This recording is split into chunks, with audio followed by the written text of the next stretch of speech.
থেকে ইসলামী মহাসম্মেলন হজ্জে একত্রিত হওয়ার জন্য পৃথিবীর নানান প্রান্ত থেকে লক্ষ লক্ষ হাজী সাহেবরা আবারও কাবার চত্বরে একত্রিত হচ্ছে। আল্লাহু আকবার। পৃথিবীর এমন কোন ধর্ম আছে, এমন কোন জীবন বিধান আছে যাদের এরকম বিশ্বব্যাপী মহাসম্মেলন সংগঠিত হয়? আছে পৃথিবীর কোনো ধর্ম, কোনো সংগঠন এইরকমভাবে সামগ্রিক বৈশ্বিকভাবে কোনো মহাসম্মেলনের ব্যবস্থা করতে পারে না। হয়তো বলবেন হয়তো অনেক মহাসম্মেলন হয়, খ্রিস্টানদেরও হয়, ইহুদিদেরও হয়, হিন্দুদেরও হয়, কিন্তু তাদের ধর্মীয় সম্মেলনগুলিতে আফামর জনগণ অংশগ্রহণ করতে পারে না। খ্রিস্টানদের সম্মেলন হয়, বড় বড় রাষ্ট্রীয় নেতা, খ্রিস্টানদের পাদ্রী, পোপ তারাই অংশগ্রহণ করে। ইহুদিদের হয়, ইহুদিদের বড় বড় নেতা, তাদের সিনাগড রাব্বাই, তাদের ধর্মীয় নেতা তারাই অংশগ্রহণ করে। নাম দেয় কিন্তু মহাসম্মেলন। হিন্দুদের হয়, যেখানে ব্রাহ্মণরা, হিন্দুদের রাজপুত শ্রেণী এবং নেতৃস্থানীয় লোক যারা তারাই অংশগ্রহণ করে। বাকি আসলে আর কেউ অংশগ্রহণ করতে পারে না। কিন্তু ইসলামে এমন একটি মহাসম্মেলনের ব্যবস্থা করা হয়েছে, যেই মহাসম্মেলনে সে কি কালো, সে কি শ্বেতাঙ্গ, সে কি দরিদ্র, সে কি ধনী, সে কি কোনো দেশের সুলতান বাদশাহ সম্রাট, সে কি প্রেসিডেন্ট প্রধানমন্ত্রী, সে কি চৌকিদার, সে কি প্রজা, সে কি গোলাম দাস, কোনো বিচ্ছেদ ভেদাভেদ নেই, বরং সকল শ্রেণীর সর্বস্তরের মানুষ, সর্বস্তরের মুমিন এক আল্লাহর গোলামি শিকারের জন্য একই কাতারে সুলতান, বাদশাহ, ফকির, কালো, শ্বেতাঙ্গ, নানান জাতি গোষ্ঠী ভাষাভাষীর মানুষ এক আল্লাহর গোলামি করার জন্য সে হজ নামক মহাসম্মেলন একত্রিত হয়ে যায়। আল্লাহু আকবার। সে হজ যেই মাসে সংগঠিত হয়, জিলহজ মাস, সামনেই সে জিলহজ মাস। আমরা জিলহজ মাসের ফজিলত এবং গুরুত্ব নিয়ে কিছু আলোচনা করব ইনশাল্লাহ। তারপর আমরা হজ সম্পর্কে কিছু আলোচনা করার যদি সময় পাই করব, না হয়তো আগামী জুমা ইনশাল্লাহ হজ সম্পর্কে আমরা কিছু আলোচনা করব। বছরের শ্রেষ্ঠ এবং সম্মানিত এবং হারাম চারটি মাসের মধ্যে অন্যতম মাস হলো জিলহজ মাস। কোন মাস? জিলহজ মাস। জিলহজ মাসের আমল আল্লাহর নিকট অতি পবিত্র, অনেক পবিত্র, এবং শুধু পবিত্র নয়, আল্লাহর নিকট অনেক প্রিয় বটে। কেননা জিলহজ মাস কেন আল্লাহর নিকট এত প্রিয়, কেন জিলহজ মাসের আমল আল্লাহর কাছে এত পবিত্র প্রিয়? এর প্রথমত কারণ হচ্ছে এই মাসে রয়েছে মুসলমানদের মহাসম্মেলন হজ, এই মাসে রয়েছে ওমরা, এই মাসে রয়েছে আরাফা, এই মাসে রয়েছে আল্লাহর নৈকট্য লাভের কোরবানি, এই মাসে রয়েছে মুসলমানদের আনন্দের পবিত্র 5টি দিন। আল্লাহু আকবার। এই জন্য আল্লাহর নিকট এত প্রিয় এবং পবিত্র। রাসূলুল্লাহর হাদিস দেখেন, হযরতে আব্দুল্লাহ ইবনে আব্বাস রাদিয়াল্লাহু তাআলা আনহু বলেন, আনিন নবী সাল্লাল্লাহু আলাইহি ওয়াসাল্লাম ক্বালা, আল্লাহর নবী সাল্লাল্লাহু আলাইহি ওয়াসাল্লাম ইরশাদ করেছেন, মা মিন আমালিন আযকা ইনদাল্লাহি আযজা ওয়া জাল্লা ওয়ালা আযমা আজরাম মিন খায়রি ইয়ামালুহু। আল্লাহর নিকট সবচাইতে পবিত্র এবং সবচাইতে বেশি সওয়াব এবং উত্তম আমল হচ্ছে আশরিল আযহা, জিলহজ মাসের 10 দিনের আমল। আল্লাহু আকবার। জিলহজ মাসের 10 দিনের আমল। আমরা তো রমজানের 10 দিনের কথা শুনেছি, জিলহজ মাসের 10 দিনের কথা কি আমরা শুনেছি? আজকে জেনে নেন। রমজানের শেষ দশকের কথা শুনেছি আমরা, কিন্তু জিলহজ মাসেরও 10টি দিন রয়েছে। রমজানের শেষ দশকের শেষ 10টি রাত, শেষ 10 রাত, কিন্তু জিলহজের প্রথম 10 দিন। আল্লাহু আকবার। রমজানের রাত, জিলহজ মাসের দিন।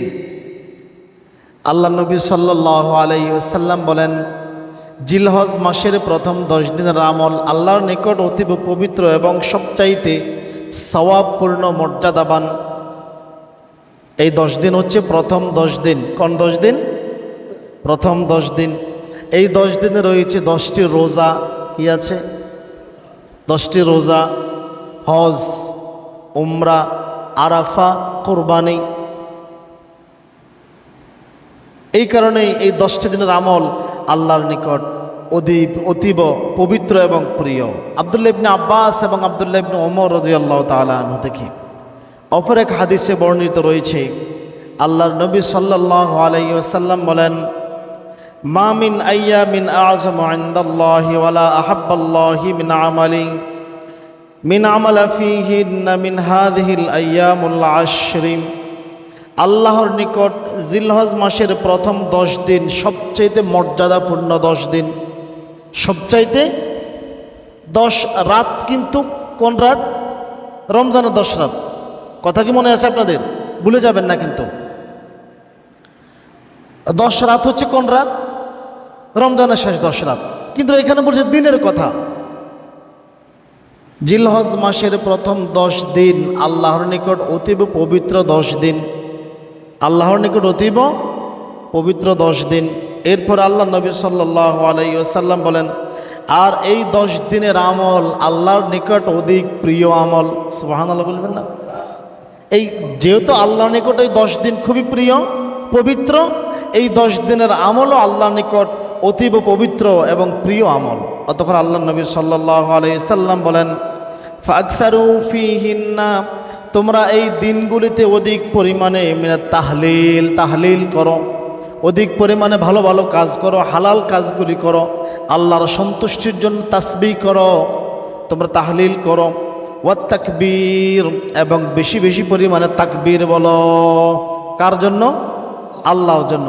আমরা তো শুধু ঈদের দিন, এরপরে ঈদের পরে 3 দিন 4 দিন আমরা তাকবীর বলি, কিন্তু সাহাবায়ে কেরামের সুন্নাহ ছিল, সাহাবায়ে কেরামের আদর্শ ছিল, জিলহজ মাসের প্রথম দিন থেকে তাকবীর বলা শুরু করতেন। সাহাবায়ে কেরাম বাজারে যেতেন, সেখানে তাকবীর বলতেন, আল্লাহর মহত্ব ঘোষণা করতেন। আরে আল্লাহর জমিনে, আল্লাহর খেয়ে, আল্লাহর আলোতে, আল্লাহর বাতাসে, আল্লাহর জীবনটা নিয়ে যদি আল্লাহর নাম যদি উচ্চস্বরে ঘোষণা করতে না পারি, আল্লাহু আকবার, আল্লাহু আকবার, লা ইলাহা ইল্লাল্লাহু, আল্লাহু আকবার, আল্লাহু আকবার, ওয়ালিল্লাহিল হামদ, তাহলে আমি কেমন মুমিন? এই জন্য বলতেছেন তোমরা এই 10 দিন বেশি বেশি তাকবীর করো, আল্লাহু আকবার কাবীরা, আলহামদুলিল্লাহি কাসীরা, ওয়া সুবহানাল্লাহি বুকরাতান ওয়া আসীলা। তোমরা এভাবে তাকবীর করো। অতঃপর তোমরা আর বেশি বেশি পরিমাণে তাহমিদ করো, বেশি বেশি পরিমাণে আল্লাহর প্রশংসা ঘোষণা করো। কার প্রশংসা করো? আল্লাহর প্রশংসা করো এই 10 দিন। অতএব জিলহজ মাসের 10 দিনের শিক্ষা হলো সর্বদা দিনে এবং রাতে আল্লাহর নৈকট্য এবং সন্তুষ্টি লাভের জন্য কিছু কিছু আমল সবসময় করা। এবং যেহেতু এই মাসটা সম্মানিত মাস, দিনগুলি সম্মানী দিন, তো সম্মানী মাসে, সম্মানী দিনে সম্মান করার জন্য সম্মানী আমলের সাথে জড়িত থাকতে হবে। কথা কি বুঝে আসছে? সম্মানী মাস, সম্মানী দিন, সম্মানী আমলের সাথে নিজেকে জড়াই রাখতে হবে। এই দিনগুলির ব্যাপারেও আল্লাহ তাআলা নিজেই শপথ করে বলেছেন। এই জিলহজ মাসের প্রথম 10 দিনের ব্যাপারে আল্লাহ তাআলা নিজেই শপথ করেছেন। আল্লাহ তাআলা নিজে বলতেছেন ওয়াল ফজর, শপথ, ফজরের শপথ। কিসের শপথ? ফজরের শপথ, মানে ভোরবেলার শপথ। ফজরের শপথ কেন বললেন? ফজরের শপথ কেন বললেন? এর পিছনে আলেমরা 3টা কারণ বলেছেন। আল্লাহ তাআলা ভোরবেলার শপথ বলেছেন, প্রতিদিন ভোরবেলার শপথ করেছেন। কেননা প্রতিদিন ভোরবেলায় মানব জীবনের রিজিক, মানুষের হায়াত সব কিছুতেই এক বিপ্লব আনয়ন করে। সকালবেলায় মানে বরকত, সকালটাই মানে কি? আল্লাহ ওয়াল ফজরি বলে ইশারা দিচ্ছে। ফজরের শপথ মানে ভোরবেলার শপথ। তোমরা যারা ভোরবেলা উঠে যাও, তোমাদের জন্য রয়েছে কল্যাণ, সারাদিনের কল্যাণ তোমাদের জন্য। সকালবেলার খাওয়া, সকালবেলার লেখাপড়া, সকালবেলার কাজ, সব কিছুতে একটা বিপ্লব, সব কিছুতেই কি একটা বিপ্লব। বাকি অন্যান্য যা কিছু আমরা করে থাকি সব কিছুতেই এই পরিমাণ বিপ্লব থাকে না। আপনি দেখেন দিনের 9টা 10টা বাজার পরে আপনি কাজে কর্মে আর বরকত পাবেন না। কাজের বরকত আছে? আগের মুরব্বীরা, আপনারা যারা মুরব্বী তারা জানেন, ফজরের ফড়ি মাঠে হাল নিয়ে গরু নিয়ে কাজে লাগিয়ে যেত। 10টা পর্যন্ত 3 গাবুরের কাজ করে এসে ফান্তাবাদ দিয়ে ফুড়া মরিচ দিয়ে ভাত খাইতো। কথা বলেন না? আর এখন 8টা হ্যাঁ। এরপরে আমাদের বর্তমান সমসাময়িক কি হচ্ছে, বদলা বলেন, মিস্ত্রি বলেন, যে কোনো কাজে আমরা কাজ শুরু করি কখন? 8টা, 8:30, 9টা। এখন 8টা, 8:30, 9টায় যদি কাজ শুরু করা হয়, কাজের বরকতের সময়টা কি আছে? বরকতের সময় কি চলে গেল না? বরকতের সময় চলে গেছে। এখন বরকতের সময় যদি চলে যায়, আপনি হাজার চেষ্টা করে আর বরকত আনয়ন করতে পারবেন না, বরকত শেষ হয়ে গেছে। এই জন্য বলেছেন ওয়াল ফাজরি, ওলামায়ে কেরাম বলেছেন ফজর দ্বারা প্রতিদিন ভোরবেলা, প্রতিদিন ফজর বেলাকে বুঝিয়েছেন। আবার কতিপয় ওলামায়ে কেরামের মতে এই ফজর দ্বারা আল্লাহ তাআলা শপথ করেছেন মুহররম মাসের 10 তারিখের ফজর বেলার শপথ করেছেন। এবং কাতাদা সহকারে কতিপয় মুফাসসির কেরামের মত হচ্ছে না, এই ফজর ওয়াল ফজর দ্বারা জিলহজ মাসের 10ম তারিখের ভোরবেলার শপথ করা হয়েছে। কেননা ফজর যখন বিদায় নেয়, সূর্য যখন উদিত হয়, তখন মুমিন মুসলমানরা তাকবীর দিয়ে আল্লাহর নামে তার সালাত আদায় করে, তার নামে নহর করে, পশু জবাই করে। এই জন্য এই দিনের শপথ করা হয়েছে। অতঃপর আল্লাহ তাআলা বলেন ওয়ালায়ালিন আশরি, শপথ 10 রাতের। শপথ কয় রাতের? 10 রাতের শপথ। এখন 10 রাতের শপথ মানে আমরা বুঝবো এখানে 10 রাত মানেই রমজানের 10 রাত না, এর ব্যাখ্যা রয়েছে। কারণ আরও 2 আয়াত না পড়লে আপনি বুঝবেন না কোন 10 রাতের আল্লাহ শপথ করেছেন। আল্লাহ তাআলা বলেন ওয়ালায়ালিন আশরি ওয়াশ-শাফঈ ওয়াল ওয়াতরি, শপথ 10 রাতের এবং শপথ জোড় এবং বিজোড়ের। শপথ জোড় এবং বিজোড়ের শপথ আল্লাহ তাআলা বলতেছেন। হাদিসের ব্যাখ্যা দেখেন, এই যে আল্লাহ তাআলা বলেছেন শপথ 10 রাত্রের, এই 10 রাত্রি দ্বারা মূলত 10 রাত্রি যখন বিদায় নিয়ে দিন শুরু হয় সেটাকে বুঝিয়েছেন। এই সূরার 4 নম্বর আয়াতে আপনি তার ব্যাখ্যা পাবেন। আমরা আসতেছি ইনশাল্লাহ সেই দিকে। আব্দুল্লাহ ইবনে আব্বাস সহকারে অনেক সাহাবী রাদিয়াল্লাহু তাআলা আনহু বলেন এই ওয়ালায়ালিন আশরি দ্বারা জিলহজ মাসের প্রথম 10 দিনকে বোঝানো হয়েছে। কোন 10 দিনকে বোঝানো হয়েছে? প্রথম 10 দিনের আমল আল্লাহর নিকট এত প্রিয় যে, এত বেশি প্রিয় যে আল্লাহ নবী সাল্লাল্লাহু আলাইহি সাল্লাম বলেন এটা জিহাদের চেয়ে উত্তম। সহিহ বুখারী, আবু দাউদ, সুনানে তিরমিজি, ইবনে মাজার হাদিস। আল্লাহ নবী সাল্লাল্লাহু আলাইহি সাল্লাম একথা বললেন, জিলহজ মাসের প্রথম 10 দিনের আমলের সমতুল্য কোনো আমল হতে পারে না। সাহাবায়ে কেরাম জিজ্ঞাসা করলেন, ইয়া রাসূলুল্লাহ, জিহাদও কি তার সমতুল্য নয়? আল্লাহ নবী বললেন, না, জিহাদও এর সমতুল্য নয়। তবে যে তার মাল এবং জান নিয়ে জিহাদের ময়দানে বেরিয়ে গেছে আর কিছুই নিয়ে ফিরে আসে নাই, তার সমতুল্য নয়। মানে সে শাহাদাত বরণ করেছে, শহীদের সমতুল্য নয়। বাকি জিহাদ করে কেউ গাজী হয়ে ফিরে এসেছে, তার চেয়ে অধিক মর্যাদামান হচ্ছে এই 10 দিনের আমল। আল্লাহু আকবার। অতঃপর আল্লাহ নবী আল্লাহ তাআলা এরপরে বলতেছেন ওয়াশ-শাফঈ ওয়াল ওয়াতরি, শপথ জোড় এবং বিজোড়ের। জোড় এবং আব্দুল্লাহ ইবনে আব্বাস রাদিয়াল্লাহু তাআলা আনহু, হযরতে কাতাদা রাহিমাহুল্লাহ সহকারে অধিকাংশ তাফসীর কারক বলেছেন ওয়াশ-শাফঈ দ্বারা 10ম তারিখ, অর্থাৎ জোড়ের শপথ মানে 10 তারিখের শপথ, জিলহজ মাসের 10 তারিখের শপথ। ওয়াল ওয়াতরি, বিজোড়ের শপথ। বিজোড় মানে হচ্ছে আরাফার দিবসের শপথ। সুবহানাল্লাহ বলবেন না? জোড় মানে হচ্ছে কোরবানির দিনের শপথ। আমরা কোরবানি কোন দিন করি? জিলহজ মাসের 10 তারিখ। আর আরাফা কোন দিন? 9 তারিখ। তাহলে এই জন্য আল্লাহ তাআলা বলেছেন ওয়াশ-শাফঈ ওয়াল ওয়াতরি, শপথ জোড় এবং বিজোড়ের। তাহলে হুজুর এখানে যে জিলহজ মাসের 10 দিন বুঝাইলো, এটা কেমনে বুঝলাম? এটা তো বুঝলাম না। এরপর আল্লাহ তাআলা বলেন ওয়াল্লাইলি ইযা ইয়াসরি, শপথ রাতের যখন তা বিদায় নেয়। আল্লাহু আকবার। শুরুতে বলেছেন ওয়াল ফাজরি, ফজরের শপথ, ভোরবেলার শপথ। 4 নম্বর আয়াতে বলেছেন ওয়াল লাইলি ইযা ইয়াসরি, শপথ রাতের যখন তা বিদায় নেয়। রাত্রি বিদায় নিলে কি শুরু হয়? রাত্রি বিদায় নিলে কি শুরু হয়? দিন শুরু হয়। আল্লাহ তাআলার ভাষাগুলি, আল্লাহর কালামুল্লাহটা এমন, আল্লাহর কালামুল্লাহটা ঠিক এমনই। আল্লাহ তাআলা সংক্ষিপ্ত শব্দ দ্বারা বিশাল একটা জ্ঞানভাণ্ডারকে বুঝিয়ে থাকেন। ওই যে শুরুতে বলেছেন ওয়ালায়ালিন আশরি, শপথ 10 রাত্রির। কোন 10 রাত্রির? ওয়ালায়ালিন আসরি, যে 10 রাত্রি বিদায় নেওয়া, আসরি যে 10 রাত্রি বিদায় নেওয়ার পরেই 10 দিন শুরু হয়। কোন 10 দিন? কোন 10 দিন?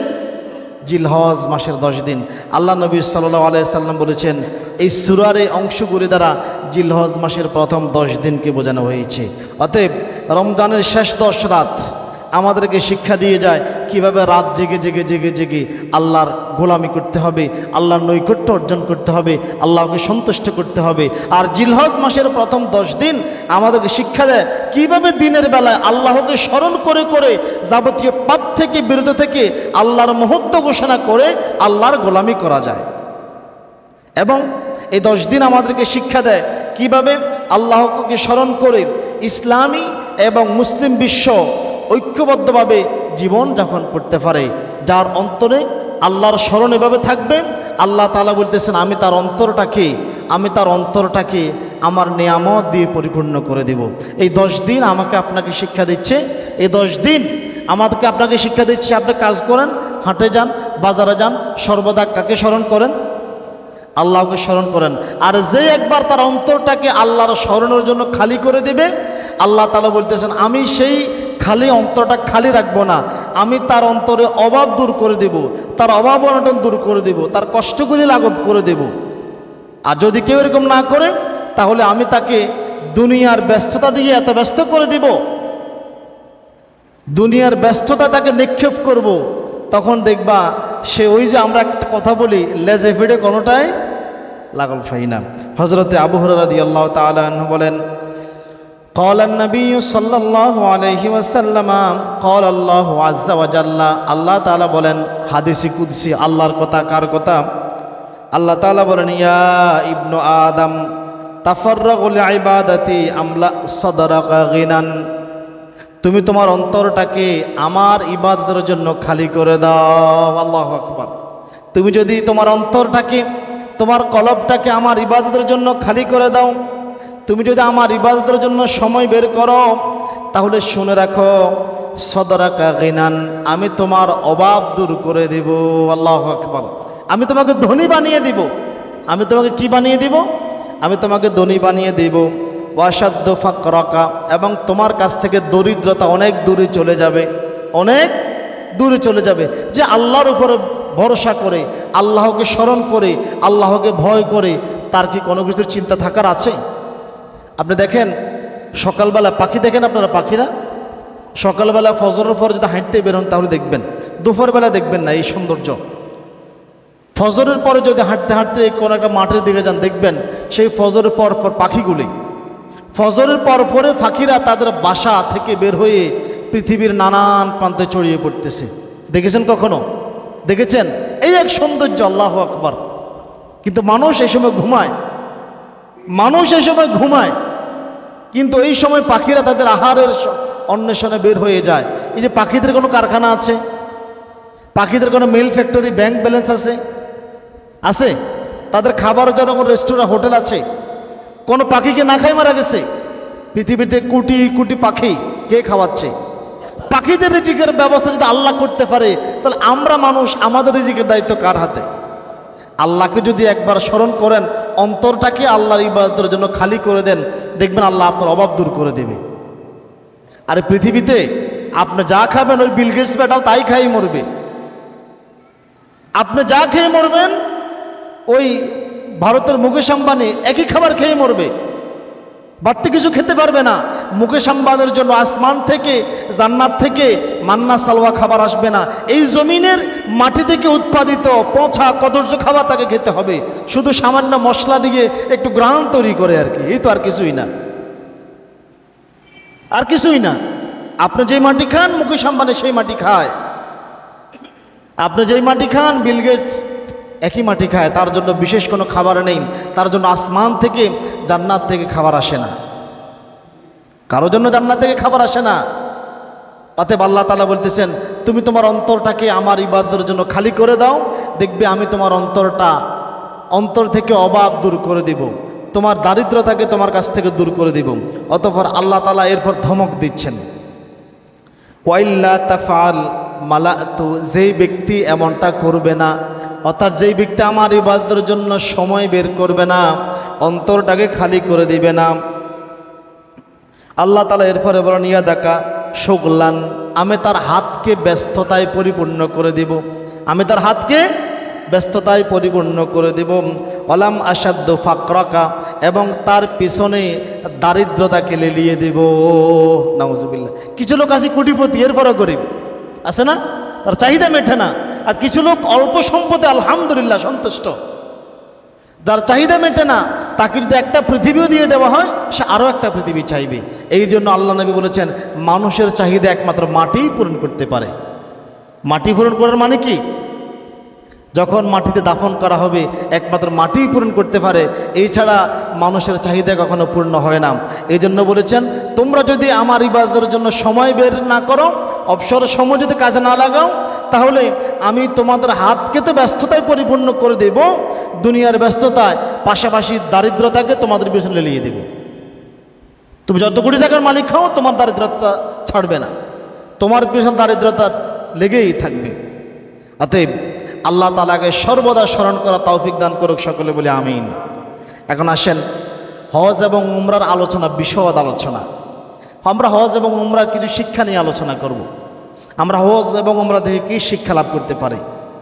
হজ হচ্ছে ইসলামী মহাসম্মেলন। কেমন মহাসম্মেলন? কথা বলেন না, ইসলামী মহাসম্মেলন। হজ আমাদেরকে শিক্ষা দেয় কিভাবে মুসলিম জাতিকে ঐক্যবদ্ধ করা যায় এবং ঐক্যবদ্ধ থাকতে হয়, ঐক্যবদ্ধ থাকতে হয়। আর ঐক্যের, মুমিন মুসলমানদের ঐক্যের সবচাইতে বড় ভিত্তি হচ্ছে হজ। সবচাইতে বড় ভিত্তি কি? হজ। আমরা দেখেন মুসলমানরা দৈনিক 5 বার একত্রিত হয় জামাতে, সপ্তাহে একদিন একত্রিত হয়, যা মুসলমানদের একতার প্রতীক। আজকে যদি এখানে এমপি সাহেব আসি বসেন, এমপি সাহেবের সাথে কি সাধারণ মানুষ বসতে পারবে না? নিষেধাজ্ঞা আছে? সংসদ ভবনে পারবে না। এটাই হচ্ছে মুসলমানদের একতা, এটাই হচ্ছে মুসলমানদের একতা। আর সে ঐক্যের অন্যতম ভিত্তি হচ্ছে ইসলাম, ঈমান এবং তাওহীদ। ইসলাম, ঈমান এবং তাওহীদ।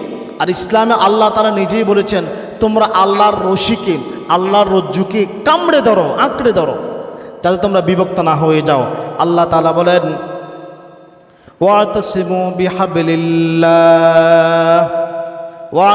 বিহাবলিল্লাহি জামিআ, আর তোমরা সকলেই আল্লাহর রশিকে, আল্লাহর রজ্জুকে কামড়ে ধরো, আঁকড়ে ধরো। ওয়ালা তাফাররাকু, দলে দলে বিভক্ত হয়ে যেও না, দলে দলে বিভক্ত হয়ে যেও না। আল্লাহ বলতেছেন, খবরদার, তোমরা আমার রশিকে, আমার আল্লাহর রশিটা কি? আল্লাহর রশিটার নাম কি? ইসলাম। আল্লাহর রশিটার নাম কি? ইসলাম। তোমরা সেই ইসলামী বিধিবিধানকে, কোরআনকে, আমার আসমানি কিতাবকে তোমরা আঁকড়ে ধরো, কামড়ে ধরো। ওয়ালা তাফাররাকু, তোমরা যখন ইসলামকে আঁকড়ে ধরিয়েছ, কামড়ে ধরিয়েছ, এখন তোমরা ওয়ালা তাফাররাকু, এটাকে ছেড়ে দিও না, দলে দলে বিভক্ত হয়ে একজন একদিকে নিক্ষিপ্ত হইও না, ফলাফলটা ভালো হবে না। ওয়াজকুরু নি'মাতাল্লাহি আলাইকুম ইয কুনতুম আ'দাআন ফাআল্লাফা বাইনা কুলুবিকুম। অতঃপর আল্লাহ তাআলা বলেন, আর তোমাদের প্রতি আল্লাহর দেয়া নিয়ামত সমূহকে তোমরা স্মরণ করো, কেননা তোমরা ইতিপূর্বে পরস্পর শত্রু ছিলে। কি ছিলে? কুরাইশদের উদ্দেশ্যে বলতে তোমরা পরস্পর শত্রু ছিলে। মুসলমানদের উদ্দেশ্যে বলতে তোমরা কিছুদিন পূর্বে ইসলাম গ্রহণ করার পূর্বে তোমরা পরস্পর শত্রু ছিলে, কিন্তু আল্লাহর অনুগ্রহে আল্লাহ তোমাদের অন্তরে পরস্পরের জন্য ভালোবাসার সঞ্চার করে দিয়েছেন, ভালোবাসা তৈরি করে দিয়েছেন। অতঃপর আল্লাহ তাআলা বলেন, ফাসবাহতুম বিনিআমাতিহি ইখওয়ানা, অতঃপর সেই আল্লাহর অনুগ্রহে তোমরা পরস্পর ভাই ভাই হয়ে গেলে। আল্লাহু আকবার। পৃথিবীর এমন কোনো ধর্ম পৃথিবীতে নাই। দেখেন, হিন্দুদের ব্রাহ্মণ যারা, ব্রাহ্মণদের ধারণা তারা স্রষ্টার মাথা থেকে তৈরি হয়েছে, নাউজুবিল্লাহ বলবেন না?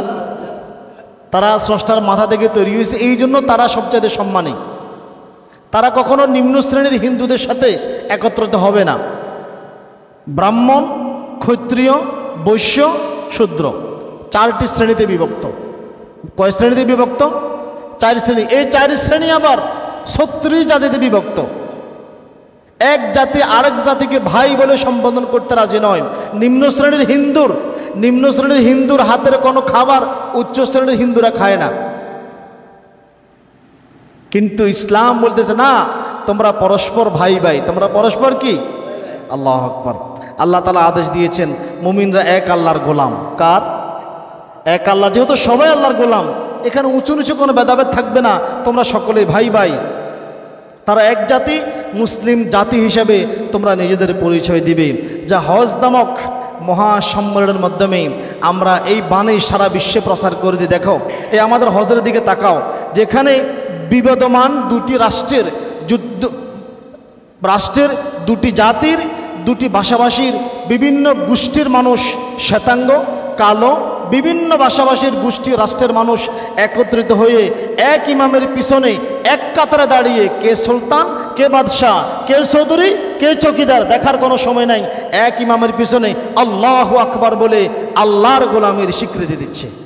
আল্লাহু আকবার, আল্লাহু আকবার, আল্লাহু আকবার।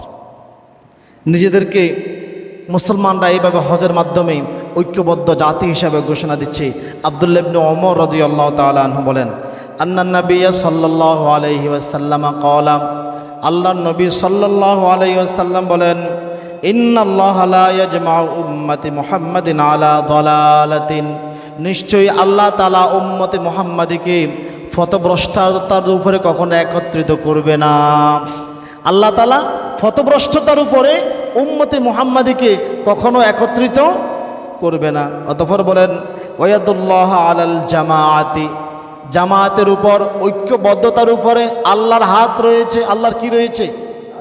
যখন মুমিনরা ঐক্যবদ্ধ হয় তখন তাদের উপরে আল্লাহ তাআলার রহমতের হাত রয়েছে। কিসের হাত রয়েছে? রহমতের হাত রয়েছে। অতঃপর বলেন, ওয়া শাদ্দা ফিন্নার, অতঃপর সে যে মুসলিম জামাত থেকে বিচ্ছিন্ন হয়ে গেল, সে বিচ্ছিন্ন অবস্থায় জাহান্নামে নিক্ষিপ্ত হলো। নাউজুবিল্লাহ। যে মুসলিম জামাত থেকে বিচ্ছিন্ন হলো, সে বিচ্ছিন্ন অবস্থায় জাহান্নামে নিক্ষিপ্ত হলো। অপর এক হাদিসে ওমর ইবনে খাত্তাব রাদিয়াল্লাহু তাআলা আনহু বলেন, রাসূল সাল্লাল্লাহু আলাইহি সাল্লাম বলেছেন, অবশ্যই তোমরা ঐক্যবদ্ধভাবে জীবনযাপন করবে, এক হয়ে জীবনযাপন করবে। কেননা কারণ শয়তান একজনের সাথে থাকে। কয়জনের সাথে থাকে? কয়জনের সাথে থাকে? আপনাদের কি এই ইতিহাস মনে আছে যে শয়তান একজনের সাথে থাকে? আদম আলাইহিস সালামের পুত্র হাবিল কাবিলের ঘটনা মনে আছে? হাবিল কাবিলের ঘটনা মনে আছে? ভুলে গেছেন আপনারা? হাবিল কাবিলের ঘটনা আপনাদের মনে নাই? আদম আলাইহিস সালামের এক পুত্র যখন অপর পুত্রকে হত্যা করলো, হাবিল যখন কাবিলকে হত্যা করলো, হত্যা করার পরে দলছুট হয়ে গেল, বিচ্ছিন্ন হয়ে গেল। আর এই বিচ্ছিন্ন লোক দ্বারাই শয়তান সর্বপ্রথম বিশৃঙ্খলা তৈরি করা শুরু করে দিল। কথা কি বুঝে আসছে? এই জন্য আল্লাহ নবী সাল্লাল্লাহু আলাইহি সাল্লাম বলেছেন, তোমরা ঐক্যবদ্ধভাবে জীবনযাপন করো। কেননা শয়তান একজনের সাথে থাকে, 2 জন থেকে কিছু দূরে থাকে, 3 জন থেকে আরও দূরে থাকে, 4 জন থেকে আরও দূরে থাকে। যখন অধিক মানুষ ঐক্যবদ্ধ থাকে তখন শয়তান তাদের কাছ থেকে অনেক দূরে থাকে, অনেক দূরে থাকে। এই জন্য বলেছেন তোমরা ঐক্যবদ্ধ থাকো, এক থাকো, তাহলে তোমাদের উপর রহমত বর্ষিত হবে। অতঃপর আল্লাহ নবী সাল্লাল্লাহু আলাইহি ওয়াসাল্লাম বলেন, যেই ব্যক্তি জান্নাতের মধ্যস্থলে থাকতে চায়, যেই ব্যক্তি চায় জান্নাতের মধ্যস্থলে অবস্থান করব, আর এমন একটা অবস্থানে অবস্থান করব যে এখান থেকে পুরা জান্নাতটা দেখা যাবে। সুবহানাল্লাহ বলবেন না? এই বাংলাদেশের এক প্রান্তে গেলে, বা মনে করেন আপনাদের এই 14 গ্রাম বাজারের এক মাথায় গেলে কি পুরা বাজার দেখা যাবে? কিন্তু মধ্যখানে যদি উঁচু একটা টাওয়ারের উপরে উঠা যায়, দেখা যাবে না? সব দেখা যাবে। আল্লাহ নবী এই কথা বলতেছেন, যেই ব্যক্তি চায় যে সেই জান্নাতের মধ্যস্থলে অবস্থান করুক, সেই যেন ঐক্যবদ্ধভাবে জীবনযাপন করে, এক হয়ে জীবনযাপন করে। অতএব খবরদার। অপর এক হাদিসে আল্লাহ নবী সাল্লাল্লাহু আলাইহি সাল্লাম বলেন, ফাইদা শাযযা শায মিনহু মুখতাফিতু, ফাইদা শাযযা শাযযাতুম মিনহু মুখতাফিফু শাইতান। আল্লাহ নবী সাল্লাল্লাহু আলাইহি সাল্লাম বলেন, যখন তোমাদের কেউ বিচ্ছিন্ন হয়ে যায় তখন শয়তান তাকে ছুঁ মেরে নিয়ে যায়, তখন শয়তান তাকে ছুঁ মেরে নিয়ে যায়। যেমনিভাবে কামা ইয়াখতাতিফু যামবু শাযাতু মিনাল গনাম, যেমনি করে বাঘ দলছুট ছাগলকে ছুঁ মেরে নিয়ে যায়। আপনারা ডিসকভারি বিভিন্ন চ্যানেলে দেখছেন না, বাঘ কিন্তু কাফেলার উপর আক্রমণ করে না, যে দল থেকে ছুট হয়েছে আলাদা হয়েছে তাকে তার উপরে হামলা করে। ঠিক শয়তান যখন মানুষ এক মানে জামাত থেকে, মুসলিম জামাত থেকে, ঐক্যবদ্ধ হওয়া থেকে মানুষ যখন বিরত হয়ে যায় তখন শয়তান সেখানে হামলা করে আর একজনকে দিয়ে বিশৃঙ্খলা তৈরি করে। আপনি দেখবেন সমাজে হাজার হাজার মানুষ বসবাস করে, শত শত মানুষ বসবাস করে, সবাইকে বিশৃঙ্খলা তৈরি করে, সবাইকে বিশৃঙ্খলা তৈরি করে। শয়তান একজনকে দিয়ে বিশৃঙ্খলা তৈরি করায়। যেরকম ওই আদম আলাইহিস সালামের পুত্র হাবিল কাবিল থেকে শুরু হয়েছে, যা বর্তমানে চলমান। মুসলিমরা ঐক্যবদ্ধ জাতি, এটা বোঝানোর জন্য সবচাইতে বড় হাতিয়ার হলো হজ, যেটা সমগ্র বিশ্বে মুসলমানরা প্রসার করতেছে যে হজের মাধ্যমেই মুসলিম এক জাতি। এটা জেনে রাখো তোমরা, খবরদার, এটা জেনে রাখো, দুনিয়াবি কোনো স্বার্থ মানুষকে কখনো এক রাখতে পারে না। দুনিয়াবি কোনো স্বার্থই মানুষকে এক রাখতে পারে না। কিছুদিন এক থাকলেও এরপর আর এক থাকে না, কিছুদিন এক থাকলেও এরপর আর এক থাকে না। এই বিষয় নিয়ে কোনো না কোনো দ্বন্দ্ব তৈরি হয়ে যায়। মানুষকে এক রাখার সবচাইতে বড় হাতিয়ার হচ্ছে আল্লাহর গোলামি। কার গোলামি? আল্লাহর গোলামি। আর তার জানান দেওয়া, তার প্রকাশ পায় সমগ্র মুসলিম বিশ্বের ঐক্যবদ্ধতা, মুসলিম বিশ্বের একতা মহাসম্মেলন হজের মাধ্যমে প্রকাশ পায়। কেননা হজ হচ্ছে আল্লাহর হক। কার হক? আপনি যখন আল্লাহর হক আদায় করতে যাবেন, আল্লাহর গোলামি আদায় করতে যাবেন, তখন আল্লাহর গোলাম হিসেবে আপনাকে একত্রিত হতে হবে।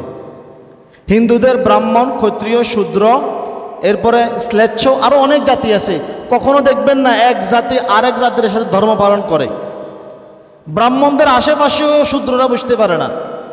নিম্ন শ্রেণীর ম্লেচ্ছ যারা, এরা ব্রাহ্মণদের আশেপাশেও ঘেঁষতে পারে না, উচ্চ শ্রেণীর আশেপাশেও ঘেঁষতে পারে না। কিন্তু মুসলমানদের মধ্যে দেখেন, কে সুলতান, কে বাদশাহ, কে মাওলানা, কে মৌলবি, কে কাবাগরের ইমাম, সবাই এক কাতারে এক আল্লাহর গোলাম। কার গোলাম? এই জন্য আল্লাহ তাআলা বলেছেন, আর যেই ব্যক্তি আমার হক আদায় করবে আর আমার হকের মাধ্যমে, আল্লাহর গোলামের মাধ্যমেই মানুষ এক থাকতে পারে। আল্লাহ তাআলা বলেন, ওয়ালিল্লাহি আলান নাস হিজ্জুল বাইতি মান ইসতাতা ইলাইহি সাবিলা। আর সামর্থ্যবান মানুষের জন্য, আল্লাহর সন্তুষ্টির জন্য এই ঘরের, কাবা ঘরের হজ করা আল্লাহর হক। কার হক? আল্লাহর হক যখন আদায় করতে যাবেন, আল্লাহর গোলামি যখন আদায় করতে যাবেন, হক মানে ফরজ। হক মানেই কি? আপনি যখন এই ফরজিয়ত আদায় করতে যাবেন তখন আপনারা এক হয়ে যাবেন। অতএব হজের সবচাইতে বড় শিক্ষা হলো আল্লাহর গোলামি আদায়ের মাধ্যমে মুসলিম জাতি এক থাকবে, ঐক্যবদ্ধ জীবনযাপন করবে, উম্মতে মুহাম্মাদি এক থাকবে। এটাই হচ্ছে হজের সবচাইতে বড় শিক্ষা। বর্ণ, অর্থ নয়, বরং আল্লাহর গোলামিতেই মানুষের মর্যাদা নির্ধারিত হয়। হজ মুসলিম বিশ্বের